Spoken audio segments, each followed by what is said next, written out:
AC circuit element. कौन कौन से एलिमेंट हैं? तो पहले, क्योंकि resistance is the property of any material, resistance क्या हमारी प्रॉपर्टी है, तो पहले हम यही मान के चलते हैं कि पहला एलिमेंट है रजिस्टर, जबकि ये फ्रीक्वेंसी डिपेंडेंट नहीं है। तो पहला एलिमेंट क्या है हमारे पास? रजिस्टर, और दूसरा एलिमेंट है कैपेसिटर, तीसरा एलिमेंट क्या है? थर्ड एलिमेंट है आपका inductor, third element inductor. Register का सिंबॉलिक रिप्रेजेंटेशन ये है, कैपेसिटर का सिंबॉलिक रिप्रेजेंटेशन ये है, और इंडक्टर का सिंबॉलिक रिप्रेजेंटेशन ये है। ठीक, अब इंडक्टर का जो इंडक्टेंस होता है उसे कहते हैं हम सेल्फ इंडक्टेंस L, और किससे मेजर करते हैं हम? किसमें मेजर करते हैं? हेनरी। किसमें मेजर करते हैं? हेनरी। और कैपेसिटर को रिप्रेजेंट करते हैं C से, मेजर्ड इन फैराड, और रजिस्टर को किससे मेजर करते हैं? R से, और मेजर्ड इन ओम। ठीक है, अब सुनो, यहां पर 1 by 1 हम इसके कैरेक्टरिस्टिक्स को पहले डिस्क्राइब कर रहे हैं। तो पहला केस है मेरे पास, first case, when only register connected with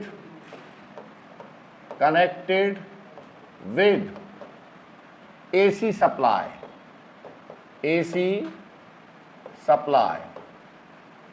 केवल एक रजिस्टर को मैंने किससे कनेक्ट किया? AC supply. ठीक है, तो हमने मान लिया let we have a register of resistance R।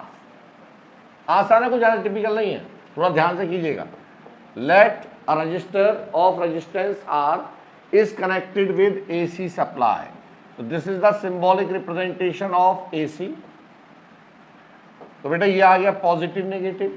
तो when the resistor is connected to AC supply, तो similar like DC source, जैसे हम DC सोर्स को कनेक्ट कर रहे थे ऐसे हमने DC को हटा के क्या लगा दिया? AC source.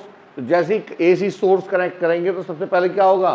Current will flow. तो यहां से करंट आ गई कौन सी? I।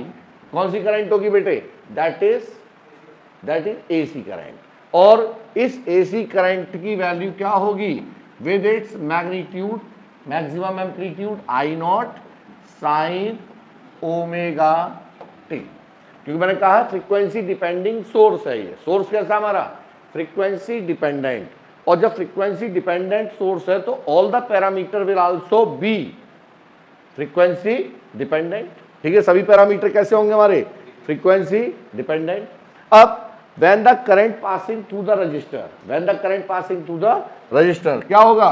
अब voltage appears across the resistor, ये आ गई वोल्टेज। तो VR की वैल्यू क्या होगी बेटे? Voltage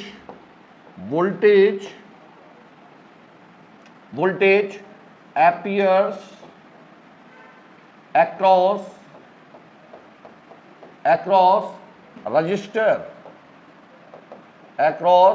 register. तो हमने कहा VR means V across R।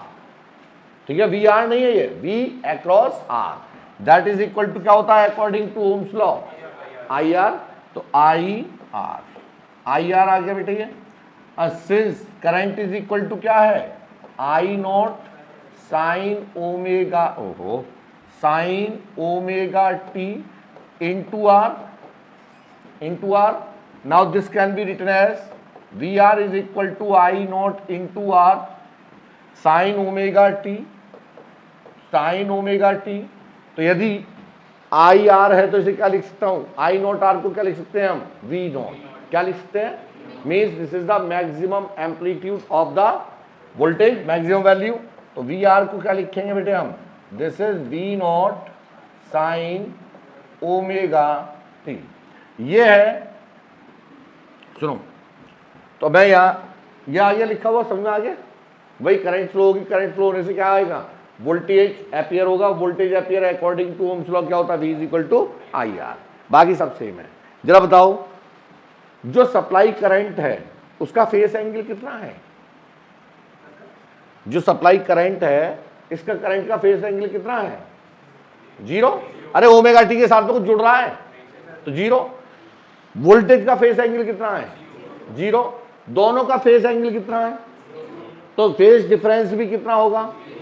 अब ये याद रखना है, अब ये याद रखना है कि since in case of resistance, in case of the phase change, phase difference between voltage and current is 0, that's why voltage and current are to be in same phase. It is clear, जो phase of current है that is equal to 0, phase of current is equal to 0 and phase of voltage that is equal to 0, that is equal to, तो phase change क्या होगा बेटे, phase change, phase change किसके बीच में होगा, that is phi I minus phi B, phi I minus phi B, that is equal to 0, that is equal to, and hence अब क्या लिख सकते हैं हम, and hence in register the current and voltage are in same phase। ये बेटा याद रखना है आपको।